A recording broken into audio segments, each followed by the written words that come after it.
एक शांत और खूबसूरत गांव जो हरियाली और शांति के आंचल में छिपा था, वहां रामू, उसकी पत्नी सीता और उनके 2 बच्चों नन्हा अमन और उसकी बड़ी बहन प्रिया का एक खुशहाल परिवार रहता था।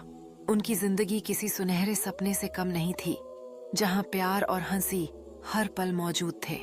लेकिन उनकी खुशियों को अचानक एक अमावस की रात की काली छाया ने घेर लिया। सदियों से गांव में एक सींग वाले दानव और उसकी भयानक साथी काली शैतान चुड़ैल की डरावनी कहानियां सुनाई जाती थीं। ये कहानियां बच्चों को डराने के लिए नहीं थीं, बल्कि एक सच्चाई थीं जिसकी दहशत गांव की हवा में घुली हुई थी। उस रात जब पूरा गांव गहरी नींद में था, एक भयानक गड़गड़ाहट और ऐसी चीख से सब थर्रा उठे जिसने दिलों को दहला दिया। रामू ने डर के मारे खिड़की से बाहर देखा तो उसकी सांसें अटक गईं। एक विशालकाय मांसभक्षी दानव अपने नुकीले सींगों के साथ उनके घर की ओर बढ़ रहा था। उसकी आंखें जलते अंगारों की तरह दहक रही थीं और उसके मुंह से टपकती लार उसकी क्रूरता का सबूत थी। दानव के ठीक पीछे एक काली छाया मंडरा रही थी, वही काली शैतान चुड़ैल जिसकी हंसी हड्डियों तक को कंपा देती थी। उसने रामू और सीता को देखते ही एक भयानक मुस्कान दी, मानो वह उनकी बर्बादी का बेताबी से इंतजार कर रही हो। आगे के सभी भागों के लिए चैनल सब्सक्राइब करें। अगली सुबह गांव में एक अजीब सा भयानक सन्नाटा पसरा हुआ था। रामू का परिवार अब अपने ही घर में कैद था। बाहर कदम रखने की हिम्मत किसी में नहीं थी, क्योंकि हर आहट में उन्हें दानव और चुड़ैल की उपस्थिति का एहसास होता था। चुड़ैल, जिसकी मायावी शक्ति अथाह थी, ने अपने पहले शिकार के रूप में रामू को चुना। उसने रामू के सपनों में घुसपैठ की और उसे असीमित धन और सुनहरे खजाने का लालच दिया। दिन रात रामू खजाने के सपने देखने लगा। उसकी भूख, प्यास और परिवार की चिंता सब खत्म हो गईं। वह बस उस मायावी खजाने की धुन में खोया रहता था। एक शाम चुड़ैल ने अपनी सम्मोहित करने वाली आवाज का इस्तेमाल किया, जो रामू को जंगल की गहरी अंधेरी गुफाओं की ओर खींच रही थी। रामू एक बेसुध वश में किए गए प्राणी की तरह उसके पीछे चल पड़ा। सीता ने उसे रोकने की हर मुमकिन कोशिश की। रोई गिड़गिड़ाई पर रामू पर किसी बात का असर नहीं हुआ। जंगल में पहुंचते ही चुड़ैल अपने भयानक और असली रूप में प्रकट हुई। उसकी आंखें चमक रही थीं और उसके हाथ लंबे नुकीले नाखूनों से लैस थे। इससे पहले कि कोई कुछ समझ पाता, उसने रामू को अपने शैतानी जाल में फंसा लिया और एक सींग वाले दानव ने रामू को बेरहमी से निगल लिया। परिवार का पहला सदस्य इस अमानवीय क्रूरता का शिकार हो चुका था और घर में मातम का गहरा साया छा गया। रामू के बाद परिवार पर डर का साया और गहरा होता चला गया। चुड़ैल और दानव अब प्रिया को निशाना बना रहे थे, जो अभी तक सदमे से उबर नहीं पाई थी। प्रिया एक प्यारी और साहसी लड़की थी, लेकिन चुड़ैल की शैतानी चालों से बचना किसी के लिए भी मुश्किल था। चुड़ैल ने प्रिया के मन में मोहक प्यार का भ्रम पैदा किया। उसने उसे एक अत्यंत सुंदर और आकर्षक लड़के के रूप में दर्शन दिए, जो उसकी हर बात मानता और उसकी हर ख्वाहिश पूरी करता था, और उसे मिलने के लिए फुसलाया। प्रिया, जो अभी नादान थी और दुनियादारी की समझ नहीं रखती थी, उसकी मीठी बातों और जादुई धोखे में आ गई।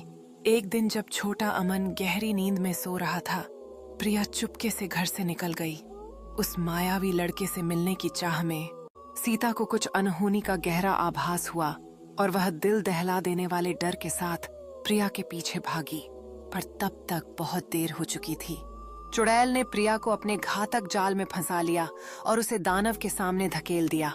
दानव ने बिना किसी दया या पछतावे के प्रिया को भी रामू की तरह ही निगल लिया और सीता की आंखों के सामने उसकी प्यारी बेटी भी गायब हो गई।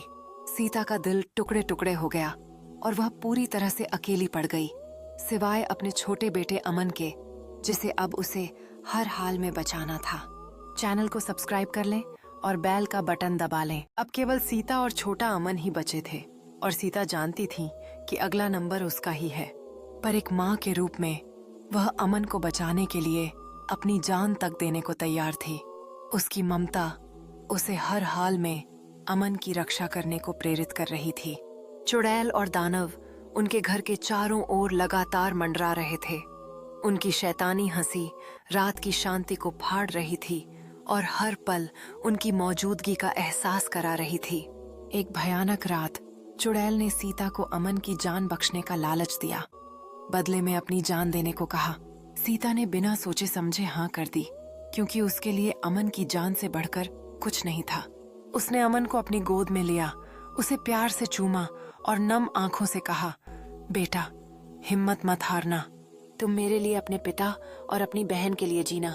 तुम ही हो जो इस अन्याय का बदला लोगे। चुड़ैल ने अपनी भयंकर शैतानी शक्ति से सीता को दानव के सामने धकेल दिया। दानव ने सीता को भी बेशर्मी और क्रूरता से निगल लिया। अमन ने अपनी माँ को आंखों के सामने खो दिया। उसकी छोटी आंखों में आंसू थे, पर उन आंसुओं के साथ साथ बदला लेने की एक भयंकर आग भी जल उठी थी।